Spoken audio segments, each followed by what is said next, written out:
Kirashimni MDF materialdan tayyorlangan shkafimizni usturovkasi tugadi. Bu ishimizni Toshkentga olib kelganmiz, Parkentga. Ishimizni razmerlari uzunligi 4.30 bo'lgan, yerdan balandligi 295 bo'lgan. Endi ichkari tomonlarini ko'rsataman. Xo'p, ichkari tomonlariga mana ko'rib turganlaringiz, tepasiga ham, past tomoniga ham kiyim yeysa bo'ladi, foydalansa bo'ladi. Joyimizdan unumli foydalanganmiz. O'rta qismlarida mana polkalari bor. Boshqa-boshqalari ham yaxshisidan qo'yilgan. Bu tomonga ham xuddi shuni polcha qo'yib berganmiz. Bu joyimizda ham polkalar bor.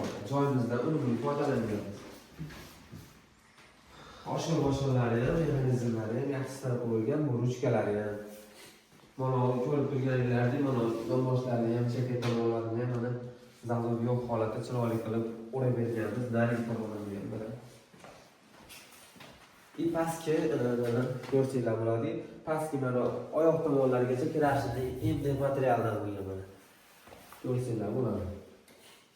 Xo'p, mana shu ishimiz bo'ldi. Kimga shunaqa sifatli mebellar kerak bo'lsa, telefon nomerim 90 572 93 94.